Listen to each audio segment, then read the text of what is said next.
कितना खौफनाक होगा, इंसान के शरीर में इसका क्या असर होगा, वैक्सीन इस पर कितनी कारगर होगी, इन सवालों के जवाब तलाशने के लिए वैज्ञानिक दिन रात रिसर्च में जुटे हैं। फिलहाल पुख्ता तौर पर कोई बात नहीं कही जा सकती क्योंकि नए वेरिएंट के मामले बहुत कम हैं। लिहाजा कोई भी निष्कर्ष निकालने के लिए डेटा बेहद सीमित है। लेकिन जो बात वैज्ञानिकों को शुरुआती दौर में ही समझ आ चुकी है वो ये कि संक्रमण फैलाने की इसकी ताकत बेहद ज्यादा है। संक्रमण फैलाने में डेल्टा से भी तेज है delta plus.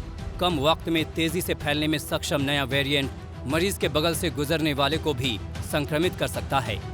The Delta Plus may also have the ability to spread much more rapidly and really infect people much more. And like you said, there is a possibility that if there are someone who is not having COVID appropriate behavior, is coughing or is even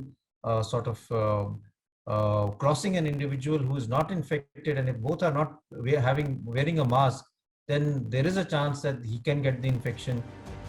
वैसे तो सभी virus वक्त के साथ खुद में बदलाव लाते हैं, ये कोई असामान्य बात नहीं है। लेकिन कोरोना वायरस में हो रहे बदलाव इसलिए सुर्खियों में आ रहे हैं क्योंकि पूरी दुनिया इसके कहर से कराह रही है।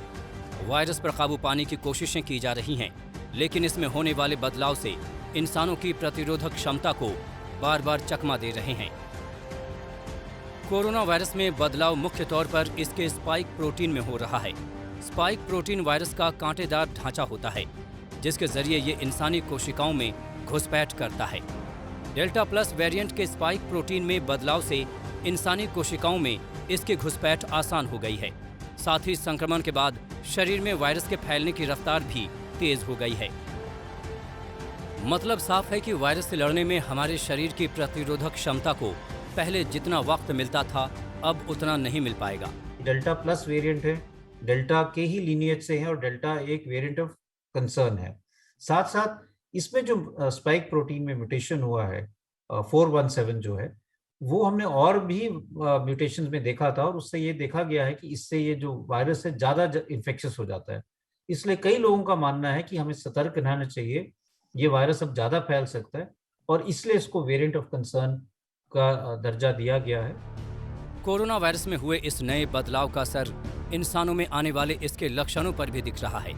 पुराने लक्षणों के साथ साथ कुछ नई बातें भी हैं जो डेल्टा प्लस वेरिएंट के मरीजों में देखी जा रही हैं, जैसे सूखी खांसी, बुखार, थकान, गले में दर्द, स्वाद चला जाना, सूंघने की क्षमता में कमी, आंखों में फ्लू, सीने में दर्द, पेट दर्द, डायरिया, जी मिचलाना, उल्टी, भूख न लगना, सुनने में दिक्कत और जोड़ों में दर्द।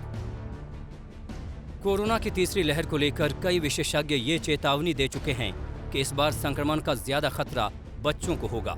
अगर इस डेल्टा प्लस वेरिएंट पर काबू नहीं हुआ और तीसरी लहर का खौफ सच साबित हुआ तो हालात बेहद गंभीर हो सकते हैं, क्योंकि नए वेरिएंट के बच्चों पर असर की कोई खास रिसर्च ही नहीं हुई है। ये 2 म्यूटेशंस का कॉम्बिनेशन है और करीब 80 देशों में ये फैल चुका है और इससे हमको आगे चलने में आगे बहुत सावधान रहना है क्योंकि ये थर्ड वेव का भी कारण बन सकता है। और यहाँ मैं ये बात फिर दोहराऊंगा कि अगर हम मास्क लगाते रहेंगे, कोविड एप्रोप्रिएट बिहेवियर करते रहेंगे, 2 गज से ज़्यादा दूरी मेंटेन करेंगे तो हम डेल्टा वेरिएंट से बच सकते हैं। एक डर ये भी है कि क्या डेल्टा प्लस वेरिएंट वैक्सीन को भी चकमा दे सकता है। इसका पुख्ता जवाब देने के लिए भी अभी ज़रूरी आंकड़े नहीं हैं, लेकिन उम्मीद यही जताई जा रही है कि मौजूदा वैक्सीन कोरोना के सभी वेरिएंट से सुरक्षा देने में कारगर होंगी। लेकिन सबसे बड़ा सुरक्षा कवच अभी वही है जो पहले था, मास्क और दूरी। इसलिए जब तक कोरोना है तब तक इस नियम का सख्ती से पालन करना ही होगा।